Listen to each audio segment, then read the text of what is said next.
important lesson you will ever learn. I look at wealthy people all across the board. I'm realizing time and time again that you've only got like one chance. If you optimize for the wrong thing in life, you will never be successful. We got wealthy people out here just optimizing for wealth, when in honesty, the number one thing actually comes first is health and love, but you gotta have money to have those other things. The worst thing in life is to get older and realize you got good at the wrong thing. You need to literally optimize your life in all core areas, okay? Health, wealth, and love, and then you can experience happiness. If you are high on all those things, there's no way in heck you're not gonna experience. I see people that are very wealthy, and I ask myself, would I change lives with them? Would you change lives with the people you see that are wealthy?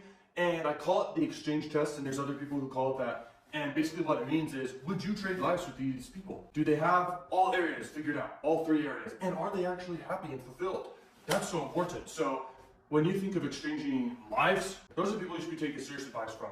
Would you exchange lives with them? We are all aware of those billionaires out there, multi-millionaires out there that are overweight. They can't even get out of bed. They can't even get into their Lamborghini or their Ferrari because they're just too overweight, and they optimize for the wrong thing. You gotta optimize for success in all areas, not just money. But money needs to come first in some regards. You need to get your bread so you can then be able to have the free time to get your health right, and even get the knowledge to get your health right, and then be able to have the free time to have great relationships, because a lot of happiness actually can come from relationships and feeling good. The money allows you to do all that. I feel like there's no bigger regret in life than realizing you got good at the wrong thing. Sure, maybe you worked hard and you're like, this is really what I wanted. I wanted to make billions of dollars. But were you lacking in other areas? Were you super overweight but your bank account was big? Have balance in all areas. Don't just focus on trying to learn, gain all these skills, gain money. Also have a great social life. Also go out and date. Also go out over to the gym. Also work on your spirituality. Read scriptures, do all that. She was totally right. You should be optimizing in all areas, not just overboard, focusing on one thing. Sometimes there is scenarios when you really need to focus on one thing. And I feel like you really need to get your money right. Time to get your money right if you don't have it yet. Without money, it's kind of like oxygen. You can't really breathe. You want to be able to breathe. You got to get your money right, and then you can move to the other areas. But there are scenarios, and scientifically proven, that people can't like have diverse focuses in all these areas. They can maintain them, but they can't really excel in one over the others.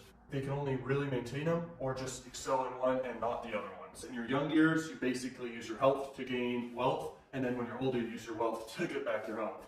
Just from awareness of that, you can be aware that really just focus on both of these. Really balance my life out for true happiness. And true happiness is literally health, wealth, and love, and you acquire happiness. If you optimize in the morning for your health, and then next you optimize for your wealth and your career, and then after that you're optimizing for your love and your friendships, then you go to bed happy because you accomplished all three of these throughout your day. Now don't get me wrong here, I'm no expert in all this stuff, but I am aware of this stuff, and I want to make you aware of this stuff.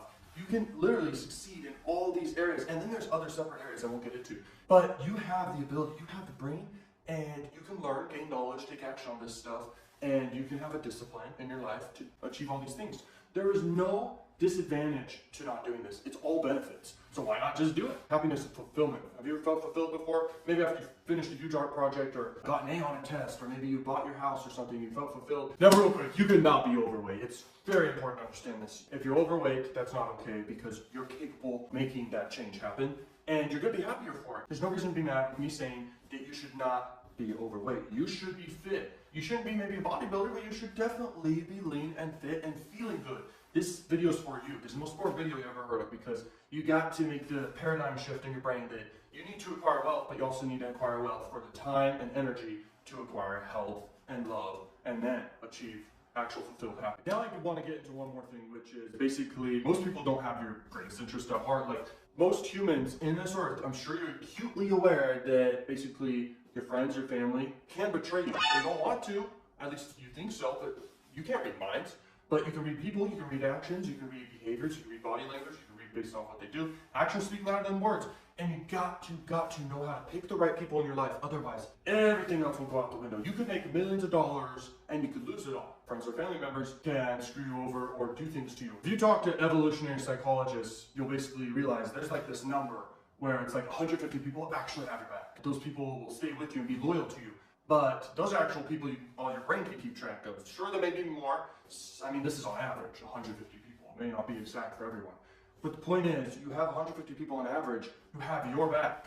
So know how to select the right people, because sometimes you can mistake this 150 people for people that are definitely not behind your back trying to help you. They're trying to pull you back into the crab bucket. Crabs are all in a bucket. There's no lid on this bucket. And saddest part is the crabs could just all climb out. They actually are capable, even with slippery sides. But the saddest part is a crab almost makes it out and the crabs will grab it and pull back down. And that's kind of how it is. When you reach success, you will have scenarios where you will feel like your family or friends are trying to drag you down. Maybe they're not, maybe they are, but you have to be aware of it. You need to know how to protect yourself. You need to have plans in place to prevent that. So another thing regarding friends and family, like your parents. And parents are the best things ever. Some people may grow up with situations without parents or abusive parents. I grew up with good parents, so that's all I know, but my point is, people will take advice from their parents or authorities who are somewhat like parental authorities. But you gotta realize your parents are only 50% of your DNA. They kind of have your best interest at heart, but not fully. Most times, your parents actually try to live out their fantasies through you, which is really respectable. But at the same time, it's not necessarily right. Because you are your brain, you are your decisions. You can decide what you want to do with your life. Do you want to be an astronaut? Do you want to be president of the United States? Or do you want to work at McDonald's? It's your choice. It's what you want to do, maybe in the moment or maybe long term. Follow your dreams, know what you're good at and know what you're not good at. Maximize on what you're good at and try to be better at what you're not good at. A lot of times people are like, Oh, I suck at that, or I am not good at that. But at the end of the day, how much time did they put into? a lot of girls will play basketball or something, but they really never put any time into basketball. The girls that are really good at basketball, they just put in the time practicing the basketball. The guys that are good at skateboarding, for example, they put time into skateboarding. Practice, practice, practice, and practice makes perfect. You can get really, really freaking good at your craft and what you are good at if you just keep pushing towards it. So follow your heart. You have 100% of your DNA, so it's your decision. What do you want to do in this life? And make sure you're optimizing for all these things I'm mentioning here, but also make sure you follow your passion and your dreams. So once again, there's only one thing to optimize for. What is it? It's the good life. It's having all areas mastered. And I'm telling you, like, I have a lot of people who follow me, and in your perspective, what is a lot? I don't know, but at the end of the day, over 100 people, imagine 100 people physically. 100 people is a lot of people, and they're people who take my advice, and maybe I'd look at their lives and I'd ask myself, would I trade lives with them? Would they trade lives with me? We're not in a competition to trade lives. We're trying to push each other up. It's collaborative. Everything is collaborative. We're trying to help each other. And remember, you have the best interest in your heart. You know what you want. You know your goals and your desires. You need to push towards them. At the same time, optimize for these core 3 things, if not 4 things, if not 5 things. Like, there's a lot of things you can optimize for and stay balanced with. I believe organization is very smart to optimize for as well. So I had a friend, and he basically said to me, Bro, why do you drive this basic car when you have all this money? and what I said to him was, is it better to have all your money into a car that doesn't make you money, or is it better to have a lot of money in the bank? And he immediately stopped, and he was like, well, that's actually really true. That's really smart. Really true. And I'm going to definitely not think like that anymore. You should really optimize for true happiness. And materialistic things is not my personal motivation all the way. Everyone's motivated by each thing, but they're more so motivated by different things. You've really got to understand yourself, what makes you truly happy, and understand that no one has your best interest at heart, and you shouldn't be out there trying to basically make others happy. If you're really giving others the permission to make you happy and not yourself just naturally happy, there's a big serious problem there. There's also a serious problem with substance abuse, basically using other substances to make you happy. Now, that can go to extremes though. In some ways, fine. But a lot of people will be mad at me for saying substance abuse because there's something called drug misinfluence tendency. Basically, people are in denial. If they're doing a drug and because it feels good, they're very much so in denial and they do not want to admit in any way that it's harming them physically, mentally, or anything. They will go to the ends of the earth to get their drug again.